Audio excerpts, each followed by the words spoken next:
nossa equipe, a Sara. Vou passar a palavra hoje para a Andrea, que é a nossa professora convidada. Ela é Head de Projetos Internacionais da Tomorrowland, ou seja, tem uma super expertise para compartilhar com vocês quais são essas competências dos profissionais de hoje que trabalham com eventos. Então vamos receber a Andrea com tanto carinho e com chuvas de corações aí. Bem-vinda, Andrea. Que bom ter você de volta aqui com a gente. Obrigada. Primeiríssimo lugar, obrigada por me receber e obrigada pelo convite que a Carol e o Franklin me fizeram. É sempre um prazer estar aqui com a turma deste clube. Eu adoro, acho bem bacana. Especialmente porque eu acho que é uma comunidade bastante rara de se encontrar, que é uma comunidade que se preocupa em de alguma forma, refletir a respeito dessas questões relacionadas com experiência, com eventos, com os festivais. Então, acho bem importante mesmo essa turma estar reunida aqui. E aí, queria então já começar a aula. Vou aqui dividir a minha tela com vocês. Vocês já tiveram uma primeira aula com o Franklin e com a Carol, que eu achei super bacana, porque ela deu um panorama bem interessante a respeito do mercado de eventos, né, de como é que esse mercado anda evoluindo nos últimos tempos. O meu foco aqui, dessa conversa de hoje com vocês, é muito mais falar a respeito do profissional de eventos, o que significa ser um profissional de eventos no século XXI. E aí, a primeira reflexão que eu queria trazer para vocês são algumas das características que, tradicionalmente, eu encontrei com todos os profissionais de eventos com quem eu tive o prazer de trabalhar nesses vários anos de carreira que eu tenho, são muitos mesmo. Então, a primeira característica que isso é muito recorrente é o fato de que o produtor de eventos, de uma forma geral, é um apaixonado. Eu sempre vejo os posts da galera, sempre todo mundo mostrando alguma coisa de backstage ou mostrando o evento acontecendo, e sempre tem esse hashtag I love my job. Porque eu acho que quem se dedica a essa profissão realmente são pessoas que são artistas da realização, da execução. Eu acho que também é uma turma que, de uma forma geral, gosta muito dessa questão de ter movimento e muito pouca rotina, ao mesmo tempo que tem uma característica super importante, que é essa coisa de serem pessoas que são muito detalhistas, que são organizados, que são resilientes e, acima de tudo, pessoas que têm uma capacidade de iniciativa, ao se deparar com um problema, consegue, de alguma forma, avaliar e ver quais são as melhores opções para poder tentar resolver aquele desafio. Acho que uma outra característica que também faz muito parte do dia a dia desse profissional de eventos é o fato de que, de alguma forma, a gente está sempre envolvido com essa coisa de planejar as etapas do trabalho. Acho que, assim, evento, de uma forma geral, ele acontece ao vivo, então, se você não prevê todas as possibilidades de erro que podem acontecer na hora do ao vivo, você fica um pouco prejudicado na hora que, eventualmente, alguma intercorrência acaba aparecendo na sua frente.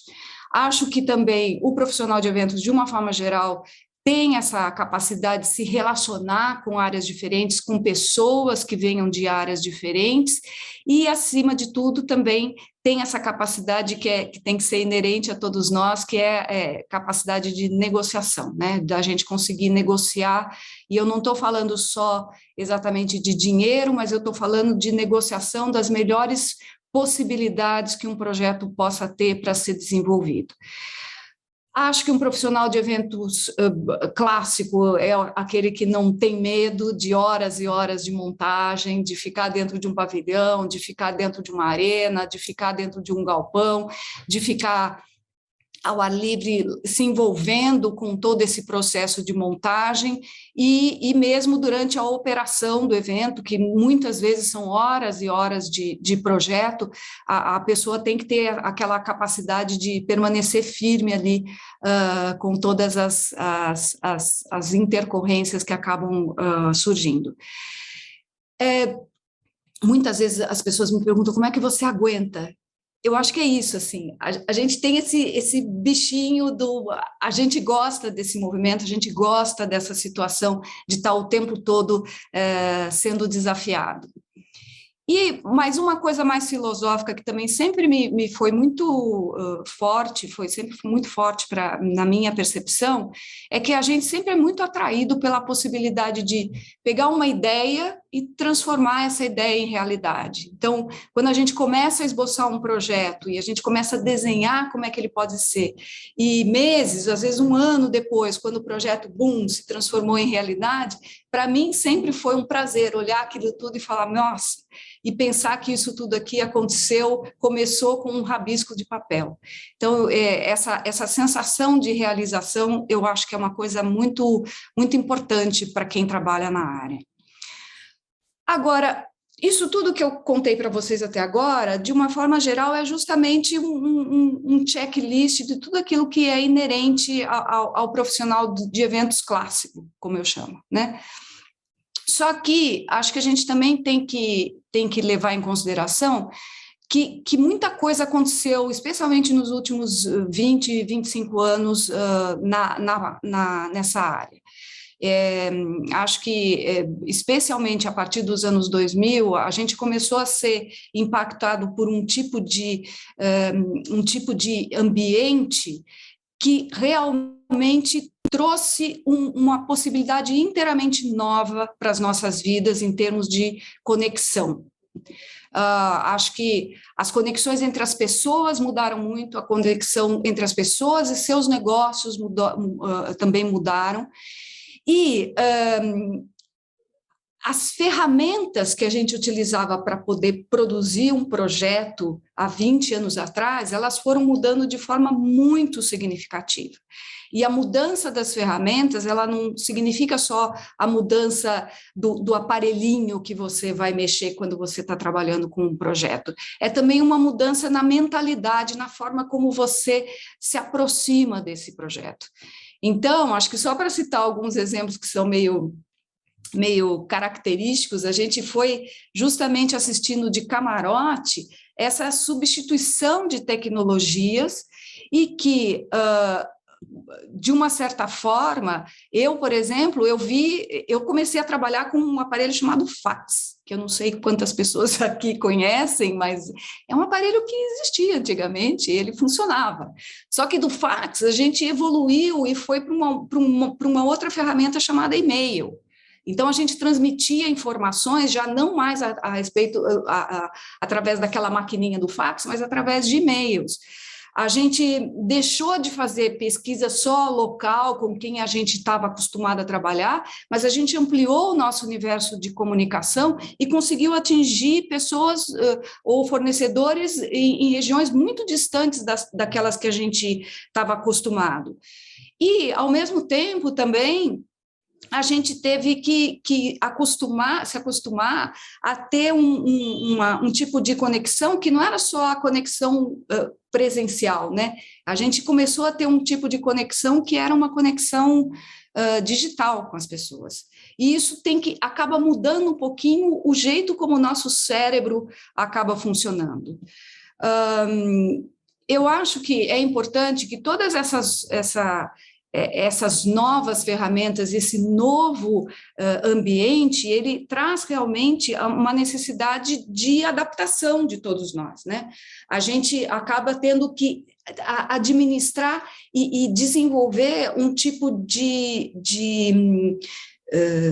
habilidade de ser conectado e de utilizar essas ferramentas de uma forma adequada, né? Eu me lembro, e é muito interessante isso, quando eu trabalhava com produção de eventos corporativos, no começo dos anos 2000, eu entrava na sala de produção, e a sala de produção parecia aquelas salas de operação de bolsa de valores, todo mundo falando no telefone, uma gritaria, a gente tinha que gritar, pessoal, fala baixo, não está dando para ouvir aqui. 20 anos depois, ou que seja, 15 anos depois, quando eu estava fazendo produção de projetos de festivais, as salas de produção eram super silenciosas, porque todo mundo estava lá no computador trocando mensagem. no WhatsApp. Quer dizer, é um outro tipo de ambiente, é um outro tipo de relacionamento que a gente acaba tendo uns com os outros e com com as ferramentas, enfim, que a gente está ali utilizando. Acontece que nos últimos 2 anos e meio, a gente teve um pulo gigantesco em termos de necessidade de mudança de comportamento e de padrão, né? A Lilian Schwartz diz que o século XXI, de verdade, começou com a pandemia do Covid-19. E acho que o tempo vai mostrar que ela tem bastante razão nisso que ela colocou. Porque, efetivamente, no caso dos eventos, a gente teve que, efetivamente, se adaptar a produzir projetos de uma forma bastante diferente da forma como a gente estava acostumado até então. A gente acabou realmente tendo que desenvolver um tipo de habilidade que até então muita gente não tinha. A gente teve que mergulhar naquilo que eu chamo de mundo da tecnologia de cabeça. A gente teve que aprender um monte de técnicas que até então era uma coisa que ficava só lá com a turma da técnica mesmo, e não é mais assim. Quer dizer, a gente teve que se adaptar e entender como é que funciona um evento virtual, como é que funcionam essas plataformas de acesso, como é que a gente faz captação de imagem, como é que a gente faz um projeto de cenografia que a gente sabe que vai ser, na verdade, um projeto que vai ser transmitido pela internet, que não é mais ao vivo, que a pessoa não vai estar vendo ao vivo aquele cenário. Como é que você adapta a cenografia para aquele tipo de ambiente que é um ambiente diferente do que a gente estava acostumado até então? Fora que, para as pessoas que foram um pouco, né, para os projetos que foram um pouco mais ambiciosos, entrou toda um vocabulário que a gente, que produtor de eventos puro, não estava tão acostumado assim. Então, essa coisa de participação, de engajamento, de gamificação, de como é que você faz com que a pessoa interaja com uma coisa que está sendo transmitida na tela do computador ou na tela do telefone dele. Agora, isso daqui é um exemplo que daí depois, se vocês puderem dar uma olhadinha, é super bacana. Isso daqui foi um projeto que foi desenvolvido no Tomorrowland durante o período da pandemia. O Franklin e a Carol já citaram esse projeto mais de uma vez aqui, nos encontros, que foi o festival digital que a gente produziu. E assim, o tipo de tecnologia, o tipo de cenografia, o tipo de engajamento que os artistas tiveram que ter era completamente diferente do que um festival normal. Então, foi um reaprendizado para absolutamente todas as pessoas envolvidas em toda a cadeia de produção de um projeto de eventos que até então eu não tinha visto, né? Depois vocês dão uma olhadinha, porque é um vídeo bem interessante esse que a gente vai dividir com vocês, que mostra um pouquinho uma gravação de um set, que foi o set do David Guetta, que depois veio a ser transmitido no festival. Mas, muito mais do que falar sobre esses novos skills, eu queria inicialmente começar a falar a respeito de um novo olhar que a gente tem que ter a partir dos últimos 2 anos, quais são características que são cada vez mais valorizadas dentro de um projeto de evento.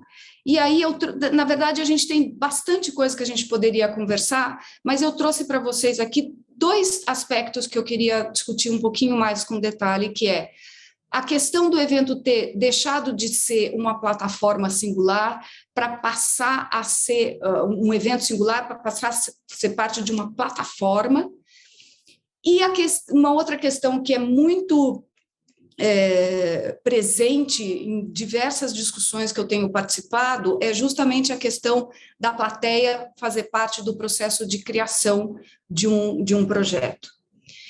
Eu acho que quando a gente começa a encarar esses dois aspectos de uma forma um pouquinho mais com um pouco mais de atenção, a gente começa a entender de que jeito esses dois aspectos acabam influenciando as competências que você tem que ter como um organizador de eventos.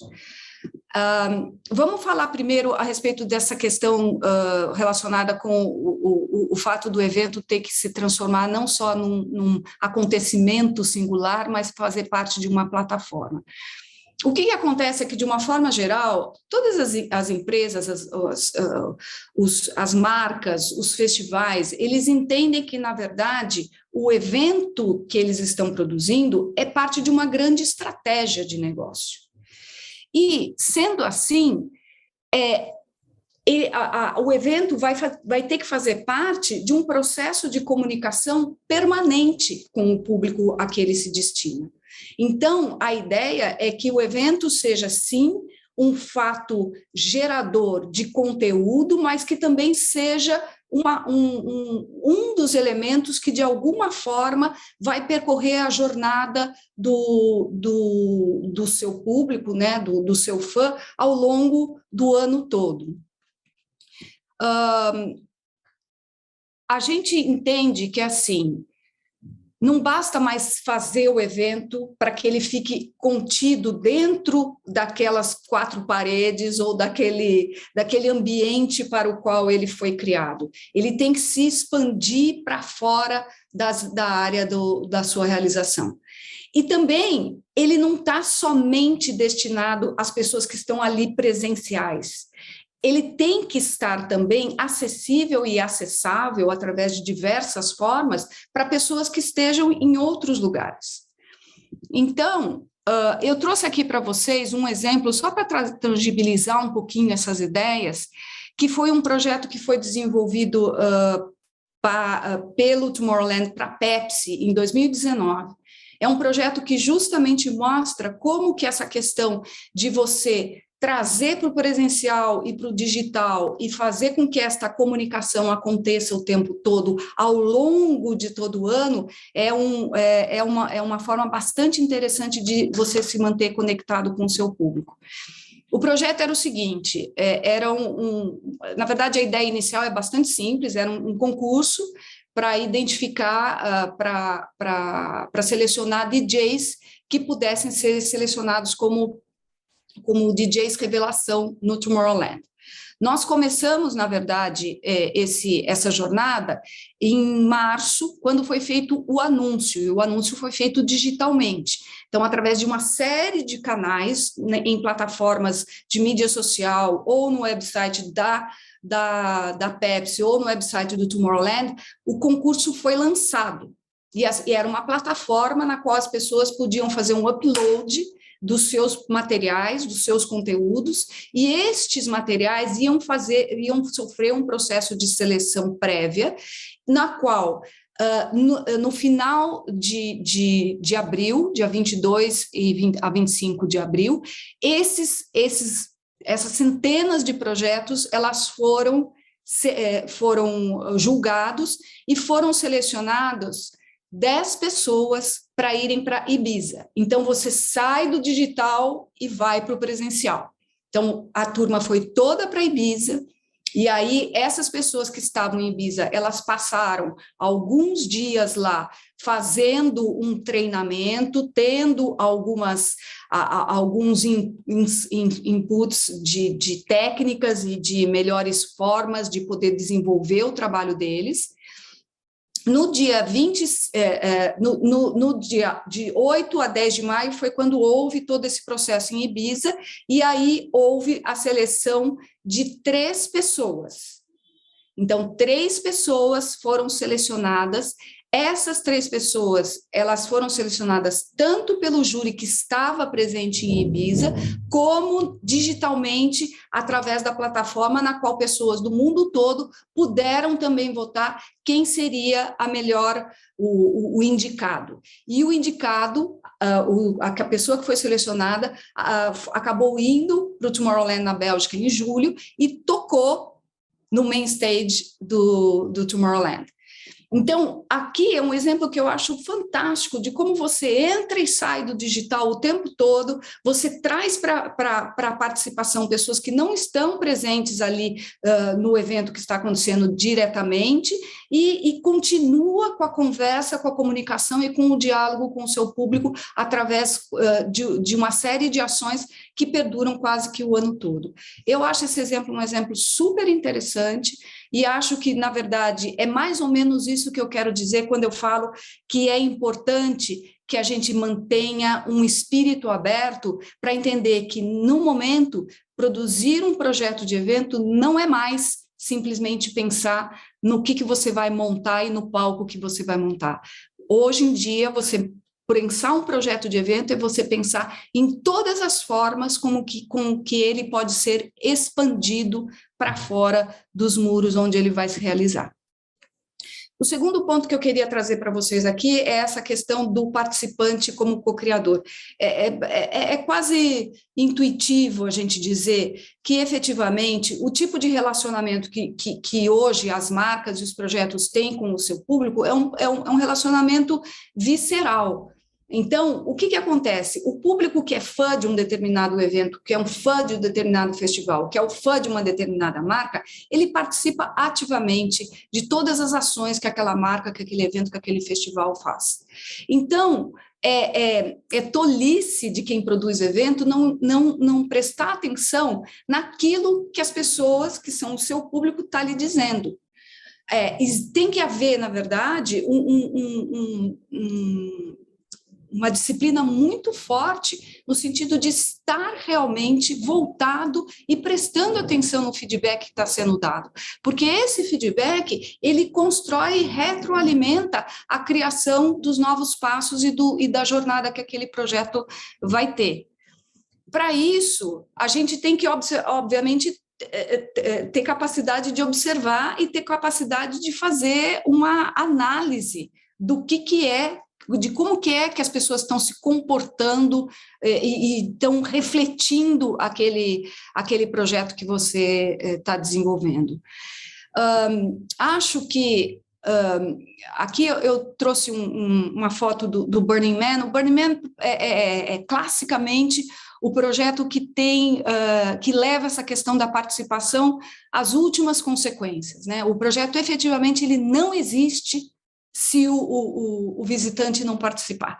Aliás, é o contrário, o visitante só participa se ele efetivamente ajudar no processo de criação e no processo de experiências que o evento proporciona. Sem a participação da audiência, o Burning Man simplesmente não acontece. O que eu quero dizer com tudo isso? É que, efetivamente, nós temos que ter um outro tipo de abertura em termos de competências para a gente poder também integrar e trazer para dentro do jogo, de uma forma consistente, a opinião, a participação e o processo de criação e o feedback que a audiência tem em relação àquele projeto. O que isso tudo vem nos dizer em relação ao que significa o novo profissional de eventos? E eu sei que vocês vão depois receber essa apresentação, então não se preocupem com a sopa de letrinhas que a gente tem agora a seguir, mas efetivamente é porque eu fiz uma listinha que me parece bastante importante da gente entender quais são competências que são competências clássicas do profissional de eventos, que são importantes e que devem continuar ainda fazendo parte dos skills que a gente quer desenvolver, mas a partir disso a gente também tem que começar a ampliar as nossas competências.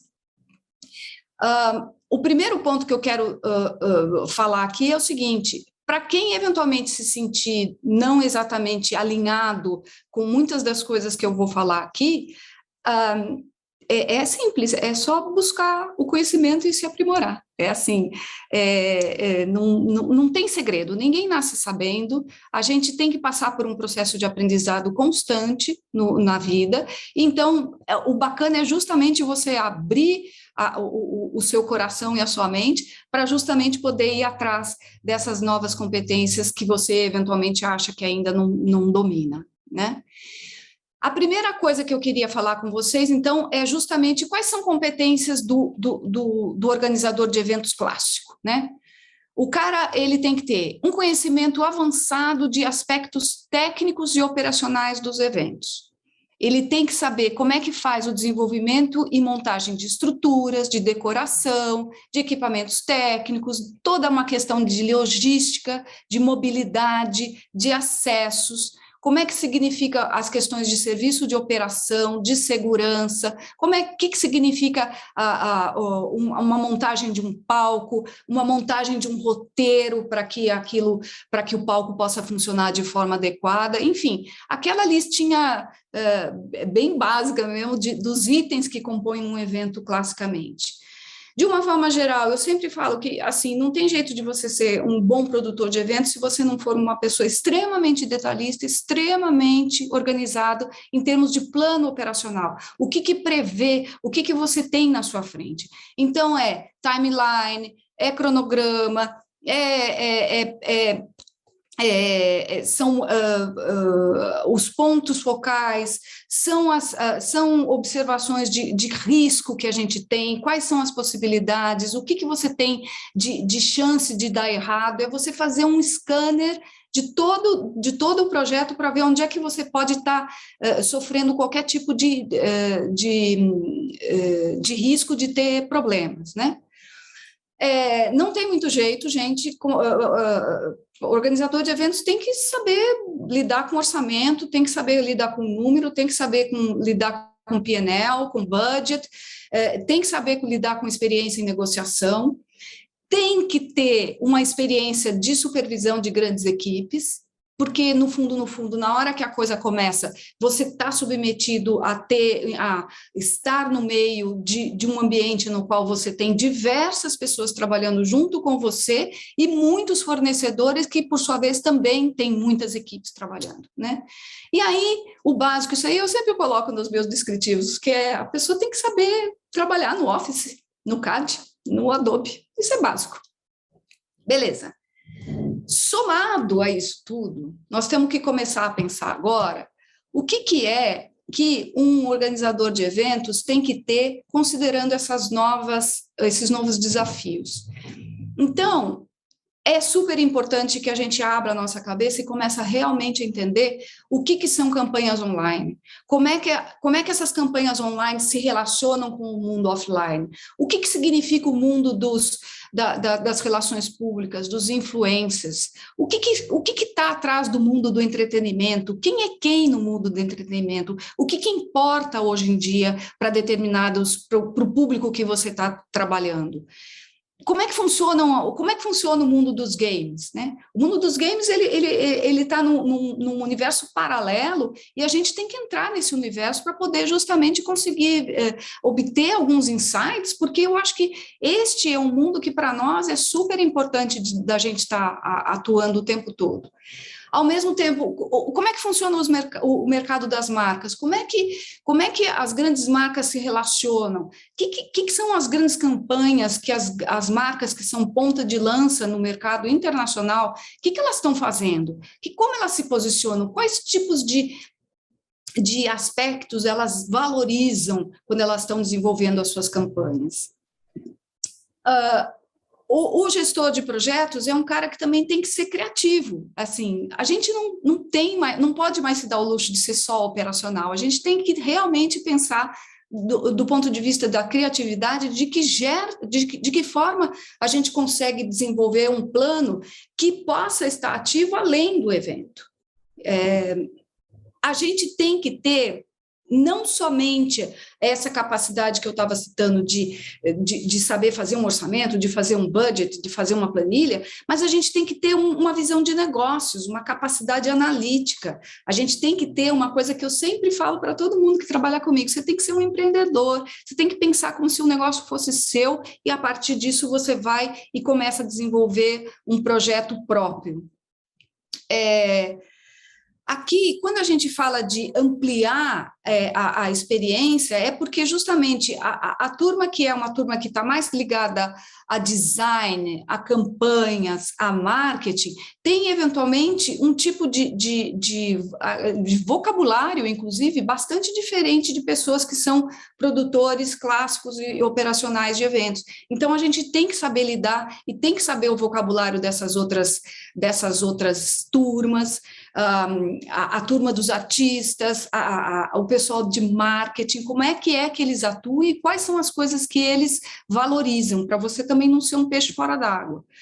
E aí, além dessa questão de conhecimento daquilo que são as ferramentas básicas do Office, do CAD ou whatever, na verdade, a gente tem que agora começar a desenvolver um outro tipo de expertise também, que é aquilo que eu chamo bem genericamente de expertise digital. É a gente saber ter capacidade de fazer análise de dados, de saber como é que você interpreta uma pesquisa, de saber o que significa o CEO, o SEM. Quer dizer, você tem que ter um outro tipo de vocabulário e de expertise para você também entender onde é que você vai apostar suas fichas, né? Paralelo com tudo isso que eu estou falando aqui, que são coisas absolutamente, digamos, de competências, né? Eu acho que a gente tem que prestar um pouquinho atenção naquilo que são aspectos mais pessoais, né? Emocionais do ser organizador de eventos. Quando a gente é organizador de eventos, tem que ter uma qualidade que eu sempre admirei muito, é justamente essa capacidade das pessoas ouvirem e de se comunicarem, tanto escrita como verbalmente. Eu acho que um produtor de eventos é uma pessoa que tem que ter um tipo de refinamento que possa justamente fazer com que sua comunicação seja clara e eficiente em todos os níveis que ele estiver atuando. Acima de tudo, tem que ser uma pessoa que tem realmente que ter uma calma e um momento zen na vida, porque a gente, especialmente ao longo do processo de produção de um projeto, quando está se aproximando em momentos mais de estreia, né, de abertura de vendas, de abertura do evento, são momentos top, né? São milestones, como a gente chama, ao longo da jornada do projeto. Você tem que ter calma, porque problemas podem acontecer, e a única coisa que não pode é você se desesperar na hora que o problema acontece, e para você poder ter tranquilidade suficiente para poder encontrar a solução para aquele projeto, para aquele problema. E aí, por fim, a gente tem que ser justamente capaz de ser multitask, né? A gente tem que ser multitarefa, porque a gente lida com muita gente, muitas informações e muitos insights o tempo todo, gente que está o tempo todo te acionando, e você tem que ter a capacidade de lidar com isso como se fosse mesmo aqueles rapazes do circo que fica lá jogando as bolinhas. Acho que, em termos de habilidades pessoais, somadas a essas habilidades que eu falei agora há pouco, acho que vale muito a gente pensar o quanto a gente tem habilidade de ser um bom influenciador, uma pessoa que consegue interagir com pessoas de níveis diferentes, de origens diferentes, de experiências diferentes. Não é porque a pessoa é diferente de você que você não vai conseguir se comunicar com ela. Acho que a pessoa tem que realmente introjetar essa questão do pensamento estratégico. A pessoa tem que introjetar a ideia de que você tem que antecipar cenários e que você tem que o tempo todo estar buscando atualização e conhecimento. As coisas mudam muito rapidamente, é de um dia para o outro, então não adianta achar que aquilo que você conhece é o suficiente.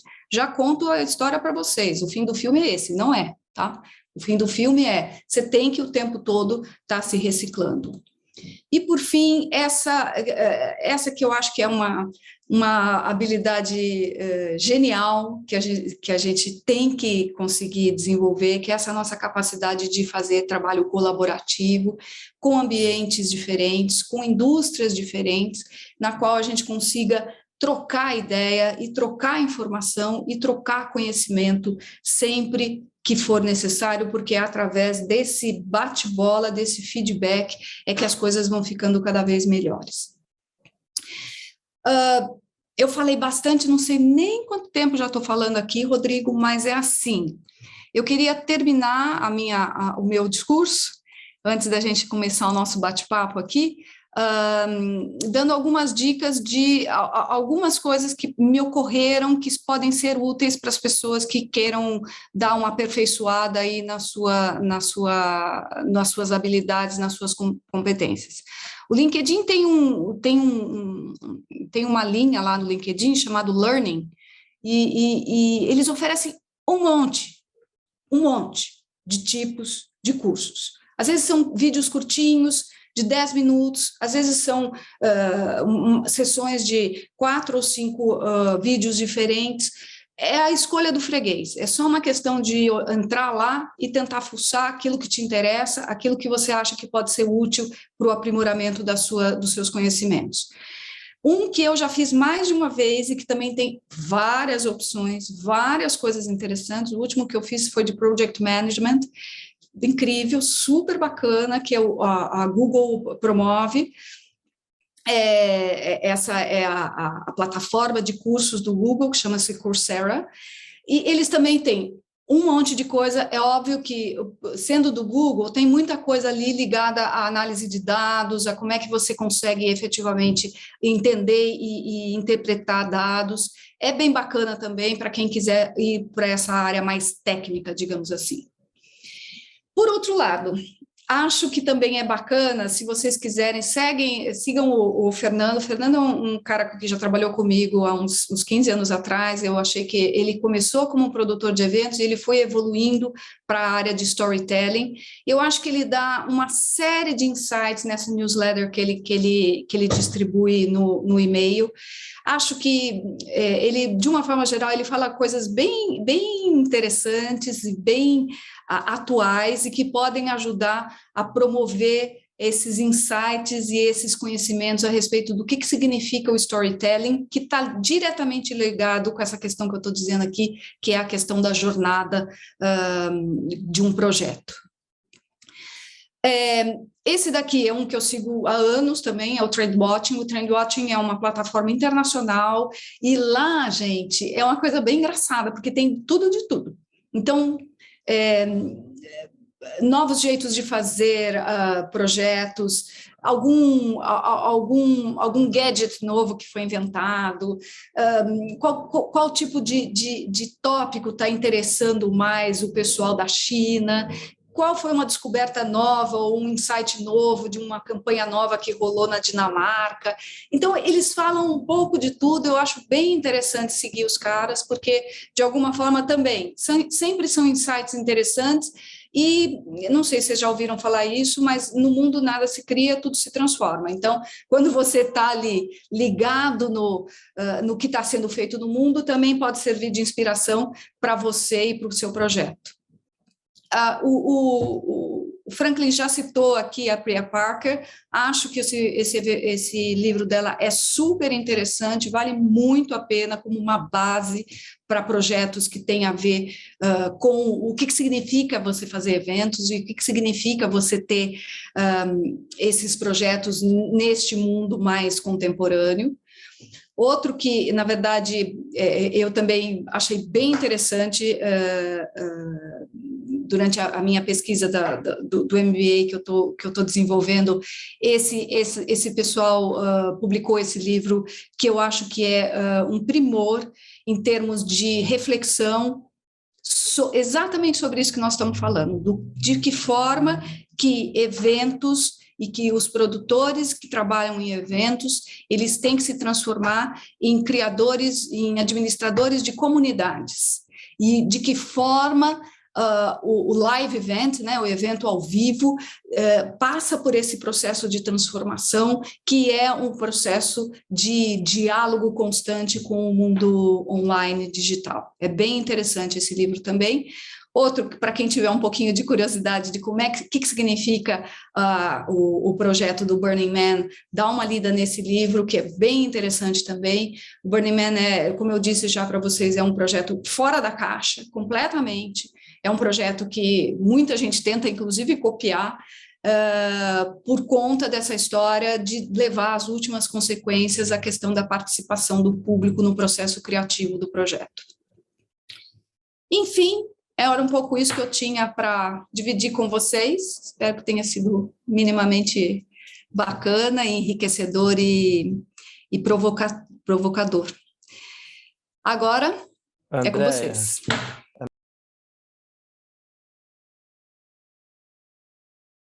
Andréia, você foi maravilhosa em trazer essa síntese, trazer toda essa expertise que você tem de vivência, de tantos anos de protagonismo aí, trabalhando muito. E aí foi muito legal e a gente até conversou muito no chat, mas uma coisa que me provocou a gente aqui do clube, eu e o Franklin, a Carol também estava conversando internamente, é porque desde a nossa primeira aula, hoje é o nosso segundo encontro, a gente tem muitas mulheres, né?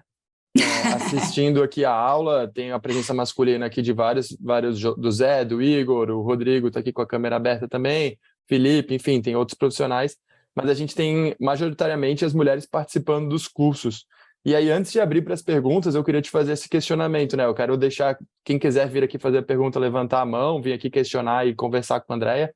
Esse é um momento de troca aqui entre a gente, mas eu queria saber como que você enxerga hoje, né? Mudou muito o mercado que você trabalha? É majoritariamente mulheres, igual estão aqui fazendo o curso e aperfeiçoando suas técnicas ou não? Depende um pouquinho do segmento, né, Rodrigo? Ao longo da minha carreira, de uma forma geral, as mulheres sempre foram protagonistas, tá? Isso é claro. Para mim é sempre claro, eu sempre tive o prazer, o privilégio de ter muitas colegas trabalhando comigo. Existem alguns segmentos que são um pouquinho mais predominantemente masculinos, digamos assim, né? A área de shows, especificamente, é uma área que você percebe que tem uma predominância mais masculina. Em teatro, em eventos corporativos, já não, é o contrário, a predominância é mais feminina mesmo. Acho que no mundo da tecnologia, todo mundo sabe que a predominância é masculina, né? Então a gente sabe que, na verdade, os caras que são os desenvolvedores, os caras que são especializados em UX, a turma de games, quando você vai ver ali a listinha, sempre é mais masculina do que feminina. Hopefully, tudo isso, na verdade, um dia encontra um equilíbrio, né? E aí as coisas começam a ficar um pouco mais equilibradas, tanto de um lado quanto do outro, porque eu acredito muito nessa coisa de, no equilíbrio, a gente acaba encontrando as melhores soluções, né? A Gabriele aqui levantou a mão. Gabriele, que bom. Vai abrir aqui a perguntas e respostas com todo mundo. Quem mais tiver perguntas e questionamentos, essa é a hora da troca, gente. E aproveito aqui, só fazendo o último parênteses, eu botei no chat o link da pesquisa da aula da Andréia, então a gente vai continuar aqui até 1h30 trocando e conversando bastante, mas quem quiser já responder a pesquisa, fica à vontade, vou adorar. Gabriele. Valeu, Rodrigo. Oi, gente, boa tarde. Eu queria perguntar para a Andréia, eu acho que é um pouco do tema, mas também foge um pouquinho, sobre essa experiência online e a experiência offline, né? Tem muita gente que divide. Eu, por exemplo, trabalhei em um projeto. Eu sou estagiária, sou nova na área mesmo, então estou aí para aprender, estou no clube para aprender. Eu trabalhei em um projeto que as pessoas dividiram a experiência offline e a experiência online. E a offline foi muito melhor que a online. Como que você consegue ver isso, ver essa junção da experiência, uma completar a outra, não serem coisas distintas, enfim. Eu queria entender um pouquinho. Eu acho que isso tudo é learning curve, como eu chamo, né? Processo de aprendizagem. A gente efetivamente teve um momento de choque nos últimos 2 anos, no qual todo mundo teve que aprender um monte de coisa que não tinha mais remota ideia do que se tratava, né? E obviamente, que em termos de produção de evento físico, né, de evento presencial, o nível de experiência que diversos profissionais da área já tinham adquirido era muito alto, né? Então, essa questão da gente começar agora a lidar de uma forma mais efetiva e eficiente com o mundo digital é um processo. A gente ainda está aprendendo, né? Eu acho que a razão dessa aula hoje aqui é justamente despertar para a atenção para esse ponto de que não adianta mais a gente só ficar ligada no presencial, que o online e que o virtual faz parte da nossa vida, e nós temos que encontrar uma forma com que essas duas coisas conversem, né? Não acho que é uma coisa simples, eu não tenho essa resposta definitiva. Eu conheço, na verdade, vários projetos que já foram muito bem sucedidos, né? E vamos falar a verdade, nós estamos falando de seres humanos, e seres humanos são falíveis, né? Então, a gente ainda está num processo de aprendizagem para a gente poder saltar para ir para esse novo estágio de profissionalismo que a gente está buscando. Legal, Gabriela. Esse é um tema também, que bom que você trouxe à tona, escrevi aqui no chat, que a gente vai trabalhar como jornada digital. Então, é uma provocação que a gente quer desenvolver cada vez mais em todo mundo aqui da comunidade. Então, eu acho muito legal que veio também nessa aula de competências, porque elas fazem todo um cruzamento, né? Que legal você trazer esse questionamento. Marcela, boa tarde. Olá, boa tarde, pessoal. Primeiramente, obrigada, foi muito legal aí te ouvir. André, tá massa demais o curso. Eu queria, assim, comentar um pouquinho, até pedir uma ajuda, aproveitar o espaço aqui, porque assim, eu tô fazendo, o meu espaço, meu local agora é meio que o oposto, porque eu venho muito do digital, a minha formação é design digital, eu fiz a minha carreira foi toda focada em marketing digital, trabalhei muito com essa parte de estratégia. E aí eu me vi num espaço que eu também, eu quero sair da frente do computador, sabe? Eu quero ir mais pro pessoal mesmo. E aí eu tô fazendo esse movimento para essa área de eventos cultural, que é uma área que eu também sou apaixonada e eu sempre que posso estou presente, já participei de vários eventos. Então, não sei, eu venho muito pedir uma dica, assim, eu tô mexendo já meus pauzinhos, indo atrás de alguns projetos para ajudar na parte de produção. Mas eu não sei, eu acho que ouvindo aqui, tanto da primeira aula como a de hoje, eu acho que é tentar trazer também mais, como que eu poderia trazer mais essa minha bagagem do digital para contribuir nesses eventos, né? Claro, então, eu acho que hoje, e que você não sei, talvez alguma área específica, não sei. Não, eu acho que você já traz uma competência que é super bacana e é super importante, tá? No mundo do século XXI. O que eu acho que você poderia fazer é justamente entrar um pouquinho mais no que significa ser um produtor de eventos físicos, né? Presenciais, porque daí você tem um cabedal de informações que pode justamente te auxiliar a conectar os dois lados da moeda. E toda vez que eu encontrei com pessoas que diziam para mim, queria poder aprender a fazer evento, alguma coisa, só tem um jeito, vai lá e faz. Então, é assim, a gente tem um monte obviamente, tem um monte de cursos que explicam digamos, as bases do que é fazer um evento, né? As diversas áreas. Acho que vale a pena, no seu caso, ir justamente na outra direção, que é a direção de como é que se faz, das teorias de como se faz um evento. Mas também acho que, acima de tudo, o que vale é você ir atrás de uma experiência na qual você possa entrar como assistente, né? Em algum projeto, e sempre essa coisa da pessoa que é o tutor. Em toda a minha vida, eu sempre vi isso funcionar muito bem, né? A pessoa que tem a experiência e que vai meio traduzindo para a pessoa que ainda não tem tanta experiência como é que as coisas se realizam e como é que as coisas acontecem dentro do mundo do evento, né? Então, a minha recomendação para você era, justamente, se você quer, acho que um pouco de teoria sempre é bacana, porque te dá uma base, um esqueleto do que é você fazer um evento, mas, acima de tudo, você está junto com pessoas que têm a experiência e que te coloquem numa situação em que você tenha que realmente atuar, esse é um aprendizado que vai ficar colado na sua pele e você nunca mais vai tirar. Perfeito, obrigada. Raquel, pode ser você? Opa! Oi, prazer, André, tudo bem? Então, na verdade, eu estou querendo muito migrar para essa área mais estratégica da área de eventos, assim, sair de produção, tipo, não sair completamente, mas ficar mais voltada para a área de planejamento, para a área estratégica, até por isso eu curto muito as newsletters do clube, um ponto, porque eu acho que eles trazem muito essa visão crítica dos eventos em si, parte estratégica mesmo, eu sempre gosto de ler.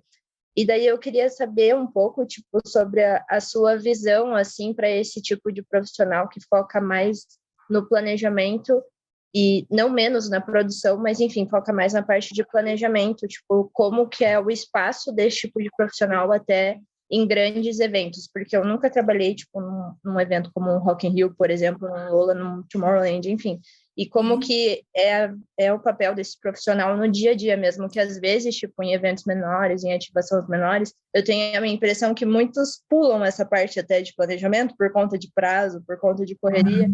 É verdade. E para entender isso, tipo, se você acha que tem espaço, quais as dicas e como é realmente, tipo, no dia a dia, assim, como esse profissional atua. Ele pega antes, tem um tempo de pensar, entender o público, essas coisas.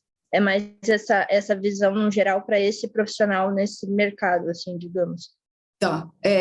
Normalmente, o que acontece é que esse tipo de profissional, ele trabalha mais em agências que trabalham no mundo corporativo, né? Essas agências, às vezes, elas têm, varia um pouquinho o nome, mas às vezes chama planejamento estratégico, às vezes chama só planejamento, às vezes chama estratégia, né? Eu já trabalhei com algumas agências diferentes, cada uma dava um nome diferente, mas o job description era basicamente o mesmo, né? São pessoas que, de uma forma geral, vão entender propósito, vão entender o demographics, né, o público a que se destina, vão entender o mercado daquele produto, daquela ideia, para poder juntar essas coisas todas e, de alguma forma, providenciar ou propor aquilo que eu chamo de cama, né? Então, ele vai propor uma ideia ou uma linha de atuação, um caminho para que, a partir daí, a ideia possa ser desenvolvida, né? Na área de eventos de entretenimento, isso é mais raro de existir. Você acaba, não existe como digamos, não existe como uma área, um departamento específico, entende? Então, normalmente, esta é uma discussão que fica muito, muito em volta da turma da criação, dentro desses grupos de trabalho, né? Associado com o grupo de negócio. Porque quando a gente faz um projeto de festival, por exemplo, você tem que ter a turma do negócio que vai te dizer mais ou menos o que é que está bombando, o que é que está surgindo como uma oportunidade de negócio, associado com a turma da criação, que de alguma forma vai ter um projeto, uma ideia que possa se encaixar com esta necessidade que o mercado está apresentando, né?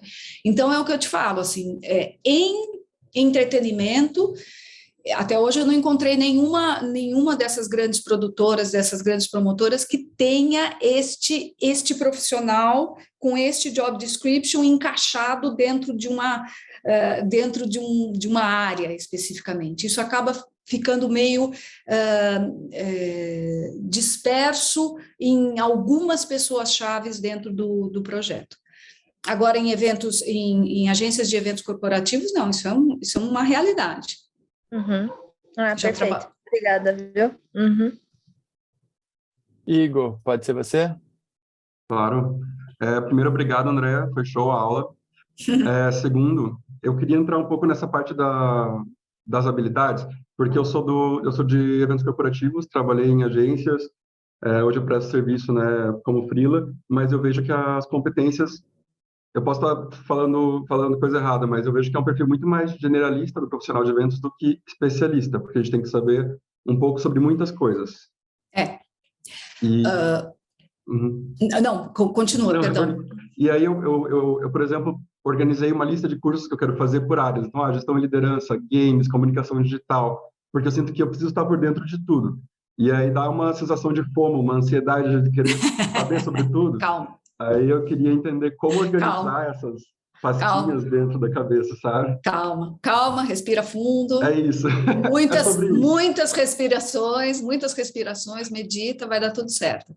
Em primeiro lugar, eu acho que assim, a lista das competências que eu listei aqui, digamos, as clássicas do profissional de eventos, elas realmente são as generalistas, né? Se você for num job description específico de áreas diferentes dentro das diversas áreas de produção de um evento, você vai encontrar outros tipos de competência que você teria que ter, né? Então, uma pessoa que está mais ligada à área de produção de estruturas, de decoração, de cenografia, tem que ter mais uma lista grande de conhecimentos que eu não ia listar aqui, né? Uma pessoa que está mais voltada para a área de artístico, vamos dizer assim, tem uma outra lista de competências que ela tem que ter, um outro tipo de caderninho, um outro tipo de lista de contatos completamente diferentes. Aqui, o que nós estamos falando realmente é de uma coisa genérica, é uma coisa do organizador de eventos como um líder dentro de um projeto, tá? E aí, da mesma forma, um líder dentro de um projeto que também queira ter um processo de liderança que abranja outros aspectos do projeto que não seja só o evento físico, não tem muito jeito. Tem que realmente ir atrás de obter algum nível de informação a respeito de vários itens que podem vir a compor esse projeto mais amplo, né?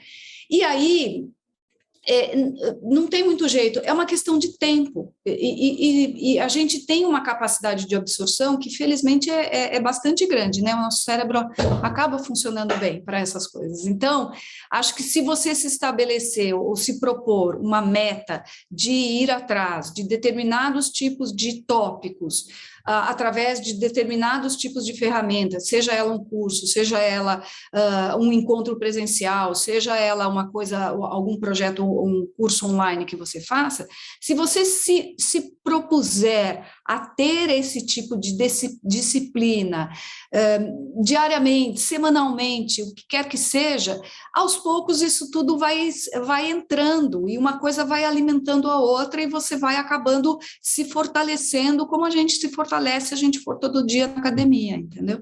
Acho que é um pouco por aí. Estabelece uma lista de prioridades. Não é possível a gente saber tudo de tudo no mundo. Outro dia eu fiz uma lista de todos os lugares que eu queria conhecer. Não vai dar tempo, mas tudo bem. Fiz lá a minha listinha e fico lá tentando fazer o check com a minha listinha. Que legal essa ideia de lista de prioridades. Gostei bastante. Eu vou assumir aqui também. Michele, pode ser você? Boa tarde. Boa tarde, Andréia, muito obrigada pela aula. Eu queria voltar um pouquinho na pergunta que a Gabriela fez, pensando no digital. O que você acha dessa questão de democratização de acesso e a questão da utilização das plataformas, né, que veio junto com a pandemia, em relação aos festivais, principalmente o Tomorrowland, que ele pensa todo numa jornada, né, pré-experiência aí do usuário. Você acha que isso pode vir ser aceito tanto pelos grandes festivais, como não só democratização de acesso, mas também uma nova possibilidade de renda? E pensando no público, você acha que isso também seria aceito por eles? Porque, como você mencionou, né, a questão da cultura, quem é consumidor de um festival, ele gosta de vivenciar aquilo que está ali, né? E tudo que o produtor, quem cria, enfim, possibilita para ele ali na jornada. Você acha que seria uma possibilidade interessante? Olha, eu posso, na verdade, obviamente, reportar para você a experiência que eu tenho tido nesses últimos 5, 6 anos aí de trabalho com 6 anos de trabalho com o Tomorrowland. Primeiro evidentemente que o ponto máximo, o ponto alto do projeto sempre são os eventos presenciais, não tenha dúvida disso, porque é o momento em que a catarse efetivamente acontece. Mas, eu vou te dizer, não menos importante é o fato de que os fãs e as pessoas que efetivamente gostam do projeto, eles são pessoas que perseguem ao longo do ano todo todos os fatos, os acontecimentos, eles acabam, na verdade, se envolvendo de uma forma muito permanente em todos os momentos dessa jornada. Então, quando a gente fala a respeito do público do Tomorrowland, por exemplo, a gente não está falando sabe, das 100 mil pessoas por dia que tem lá na Bélgica. A gente está falando dos 15 milhões de pessoas que seguem o projeto o tempo todo, o ano todo, em todos os lugares do mundo. Então, a gente não conversa só com aquela turma que está lá na Bélgica, a gente conversa com todo mundo o tempo todo. E essa conversa é super importante. Eu não sei se responde exatamente sua pergunta, mas é assim, a verdade é que a gente lá no Tomorrowland, a gente leva a ferro e a fogo essa questão da importância de você estar próximo do público o ano inteiro. E a única possibilidade disso acontecer é justamente estando no online, provocando, trazendo insights, trazendo ideias, conversando, trazendo possibilidades novas de engajamento, né? Então, não sei se respondeu a sua pergunta, mas é assim. E acho que o Tomorrowland não é o único que pensa assim, não, sabe? Acho que a turma do Coachella também pensa assim, é um pessoal que está o tempo todo ali ativo em termos de possibilidades. E vários outros projetos no mundo todo são projetos que efetivamente entendem a importância de estar próximo dos seus fãs. Igor, tudo certo? O Franklin comentou aqui no chat também, te ajudando, André. Então, acho que ficou bem legal essa troca. Só não sei se foi respondida toda a pergunta. Também não, porque foi cumprida. Aí eu... Mas tá ótimo. Obrigado, André. Foi perfeito, gente. Obrigadão. Michele já foi? Desculpa. Gabriel. Opa, licença, pessoal. Obrigado, Rodrigo, e obrigado, Andréia, pela aula. A minha dúvida é remetendo um pouquinho do que o Igor falou, resgatando, na verdade, é mais um conceito prático que eu queria trocar com você. Eu toco bastante eventos aqui regionais e eles são bem petit comité, sabe? E acaba que a gente não utiliza agências nem nada para ajudar, a gente tem que fazer tudo meio que in-house mesmo. E ultimamente eu tenho encontrado muita dificuldade em saber o que é realmente prioridade, né? Eu sei que tem um esquema que você olha, o que dá para fazer agora eu faço, o que não dá eu vou adiando. Tem vários esquemas na internet que você olha de como te ajudar a definir prioridades e tudo mais. E eu queria saber de você, o que você geralmente faz, o que você comentou das suas listas também, como que você organiza as suas prioridades? Como que você define o que é para agora e o que é para depois? Qual o seu critério? Varia tanto.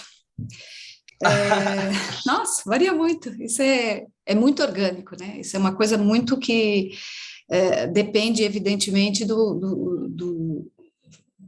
como eu posso dizer, das necessidades do momento e das necessidades do projeto.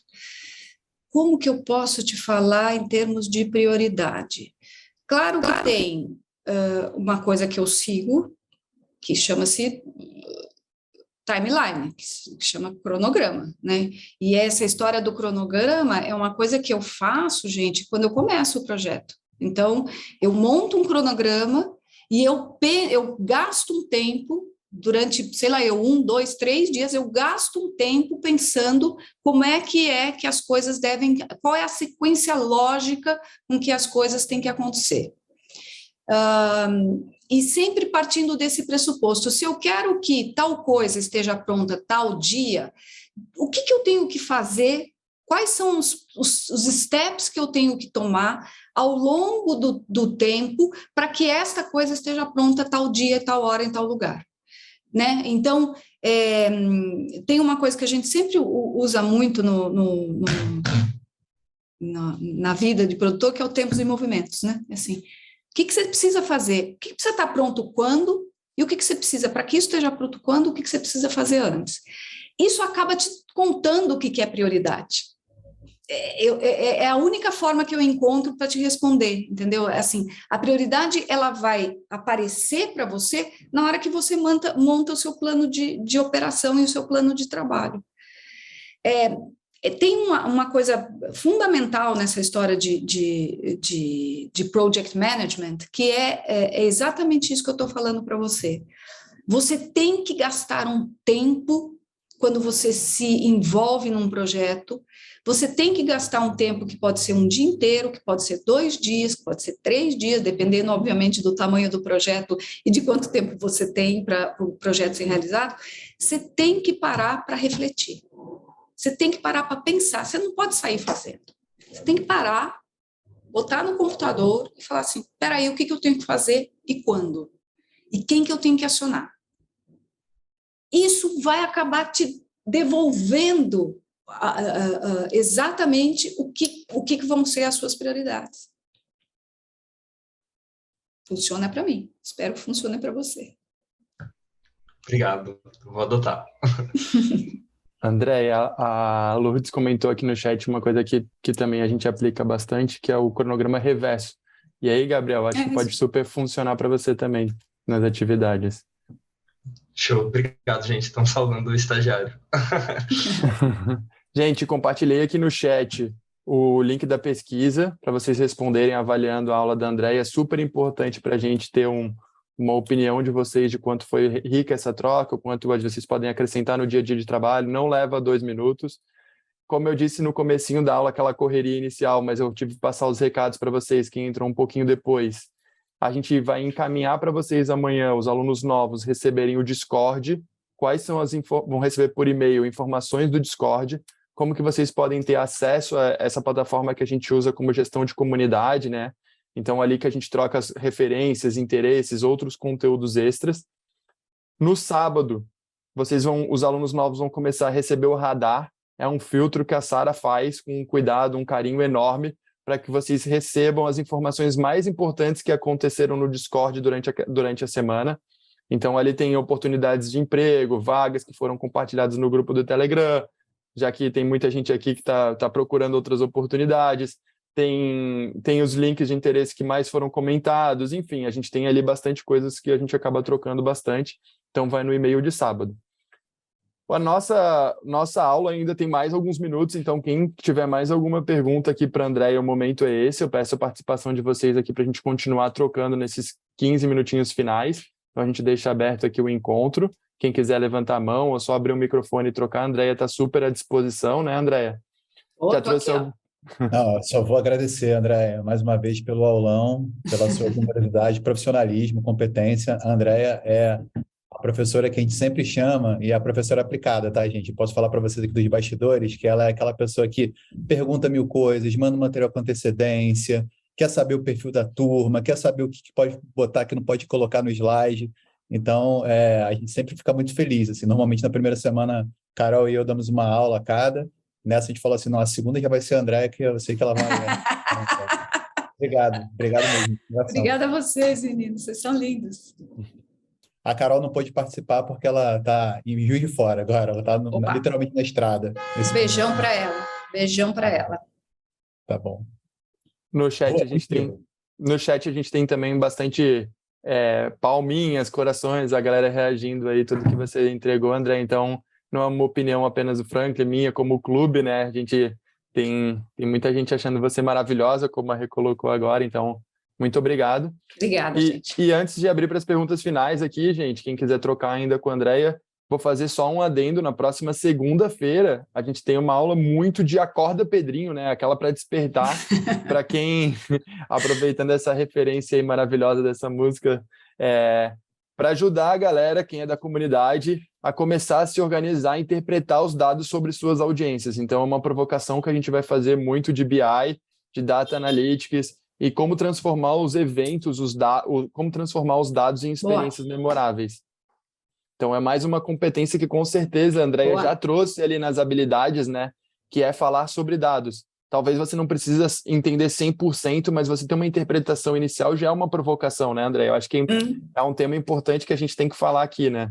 Eu acho que isso que o Rodrigo falou é fundamental, assim. Evidentemente que eu não entendo 100% do que é análise de dados, só que eu tenho que entender o suficiente para quando eu conversar com uma pessoa técnica e uma pessoa que é um especialista, eu tenho a condição de argumentar com ele e entender o que ele está me colocando. Então, eu acho que também, até para segurar um pouquinho o fomo aí da turma toda, assim, não é que a gente tem que virar especialista de tudo, que isso é just impossible, né, gente? Isso aqui é muito mais, assim, para você ter um conhecimento básico de como é que funcionam cada um desses tópicos, para você poder ter o vocabulário, para você poder ter um senso crítico a respeito de cada um deles. Não é para você sair executando cada uma dessas coisas, porque não dá, isso aí é para especialista, né? Legal. E para essa aula a gente vai receber já vou chamar a Gabriela aqui. Para essa aula a gente vai receber o Edu, que é da transformação digital. Então tem feito um trabalho incrível com análise de dados e tudo mais. E vai compartilhar a experiência com vocês na próxima segunda-feira ao meio-dia. Gabriele. Eu já falei de novo, mas eu apareço novamente, né, para contribuir. Maravilhosa.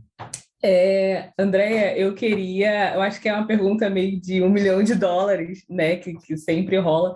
Mas eu queria saber um conselho, assim, que você dá para esse pessoal que está chegando agora. Eu sei que aqui na comunidade tem uma galera muito boa, que já fez projetos enormes, mas tem uma galera que está começando, tipo eu, Gabriel. E aí eu queria um conselho, assim, de um profissional que você acha que tipo, começa assim, desse jeito, ou precisa essa é algo que não pode faltar, essa é uma característica que não pode faltar no profissional. Enfim, queria saber dessa sua visão. Olha, a primeira coisa que eu vou te responder é uma coisa que um orientador de um estágio, quando eu era estagiária no Museu do Ipiranga, em São Paulo, foi a primeira vez que eu ouvi isso de uma pessoa, eu era muito jovem, e ele me disse assim, você tem que escolher uma coisa para fazer que seja uma coisa que te dê prazer de fazer 8 horas por dia, 7 dias por semana.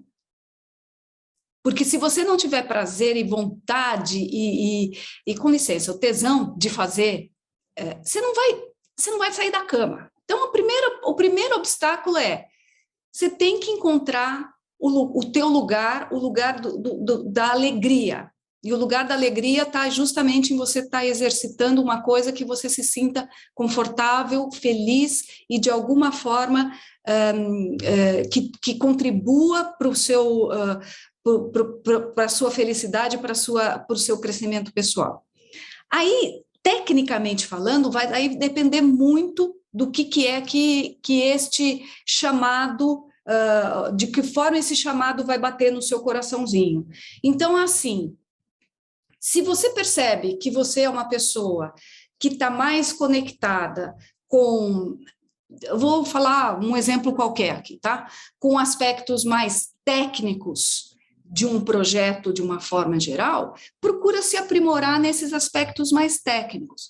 Se você é uma pessoa que acha que tem mais facilidade com relacionamentos humanos, tenta se conectar com alguma área dentro desse mundão dos eventos que, de alguma forma, esta sua capacidade de ter um relacionamento, de ter uma conexão pessoal com as pessoas, seja mais importante, porque daí a sua contribuição vai fazer sentido. Eu acho que tem uma coisa que, assim, a primeira busca está dentro do seu coração. A primeira resposta quem vai dar é você mesmo, né? Como é que você se sente feliz? Como é que qual é o lugar onde você se sente confortável? E a partir deste lugar, você vai ampliando para outras áreas que talvez não sejam suas áreas de conforto, mas que você não pode também negligenciar, você não pode simplesmente fechar os olhos, você tem que, na verdade, justamente continuar ampliando os seus horizontes. Mas o princípio é a sua área onde você se sente mais feliz. Eu só queria até fazer um comentário em cima da resposta da Andréia, assim, para você descobrir isso, que te dá prazer também, não é uma coisa simples, mas é simples sim. É só você pensar na atividade que você faz que você não olha o relógio. Assim, tipo aquela atividade que você faz direto, assim. Por exemplo, eu escrever. Eu adoro escrever. Eu fico 3 horas em frente ao computador, nada me interrompe. Entendeu? Então, dentro da atividade de evento, o que você faz, o que você gostaria de fazer, que você análise de dados, conversar com pessoas, tá lá no meio daquela multidão, lá daquela galera resolvendo o problema das pessoas, né? Então, assim, é isso que você tem que procurar. Esse é o estado de flow, né? Que o filósofo chamou, né? O que te dá estado de flow é aquilo que te dá prazer e é aquilo que provavelmente você vai ser uma pessoa muito bem competente se você desenvolver isso. Excelente provocação, né, gente? Encontrar aí essa resposta, esse prazer da vida. É isso aí. Sara falando aqui no chat. Quer falar, Sara? A gente gosta tanto da sua participação.